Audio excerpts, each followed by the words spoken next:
an important aspect in the ecosystem. What is decomposition? The breakdown of complex organic molecules into simple inorganic molecules like carbon dioxide, water and nutrients by detrivores or decomposers. It can be fungi, it can be bacteria, it can even be an earthworm. Earthworm is a decomposer. So saprophytes, most of them, they are all decomposers. So by a detrivore, we call it as decomposition. So earthworm, which is a detrivore, is farmer's friend. They make the soil fertile. Vermicompost, compost production takes place. So that you have to remember about. What is decomposition definition? Breakdown of complex organic molecules into simple inorganic components like carbon dioxide, it can be water and other nutrients by decomposers. We call it as decomposition. That process is called as decomposition. So now detritus is the raw material for decomposition. Detritus, okay, what is that? It is the raw material for decomposition. What are the detritus? It can be a decayed leaf, flower, it can be a decayed bark, dead animals, even the excreta of the animals or fecal matter, cow dung or anything. All these are detritus. What is detritus? It is the raw material for decomposition. Detritus should be there for decomposition to happen. That is nothing but decomposition process. Nature has its role for that. Now steps involved during decomposition. You can use this mnemonics. FLBHM, flexible HM or environment. FLBHM. Where F stands for fragmentation, L for leaching, E for what? The catabolism, the C. C for catabolism, unification, mineralization. The various steps involved during decomposition are fragmentation, leaching, catabolism. Then there is unification and last one is mineralization. These are all the steps involved during decomposition. What is fragmentation? Breakdown of detritus into smaller particles. Like earthworm break down the detritus into smaller particles, we call that process as fragmentation. Leaching you might have utilized in metallurgy, copper and the leaching process. So it is almost the same process here. Water soluble inorganic nutrients, they go down to the soil horizon by leaching process.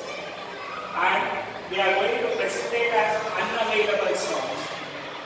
So one of the steps involved during decomposition is also leaching. Leaching is brought about by microbes.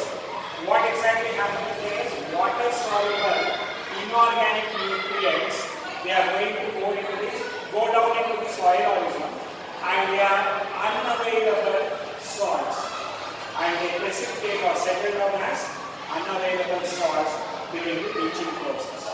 That is also one step of the decomposition process. Third one is catabolism.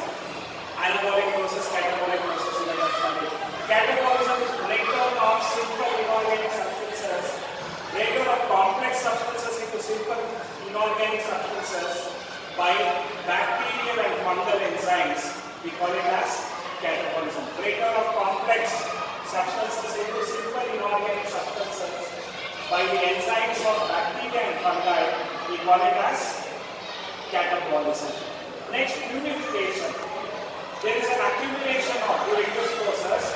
This happens during decomposition in the soil.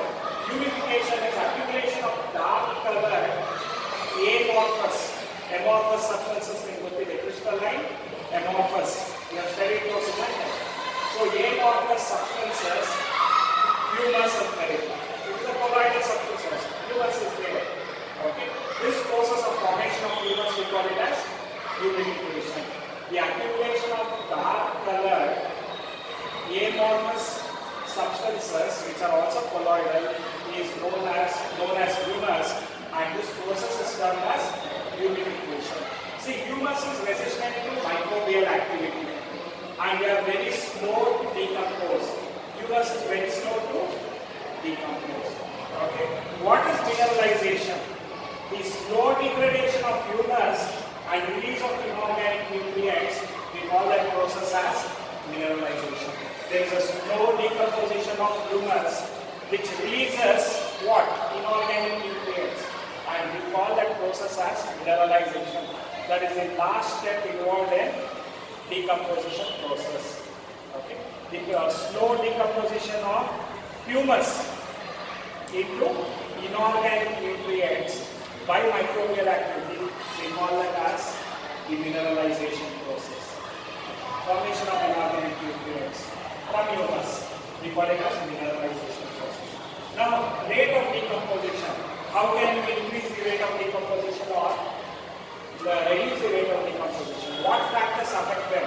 If you study those, the chemical composition of detritus, detritus, the chemical nature of that detritus.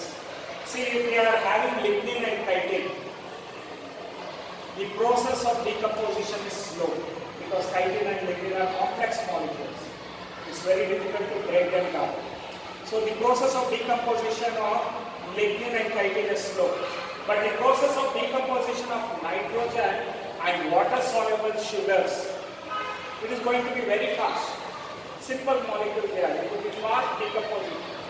So nature of chemical substances present in detritus also shows the faster decomposition or slower decomposition.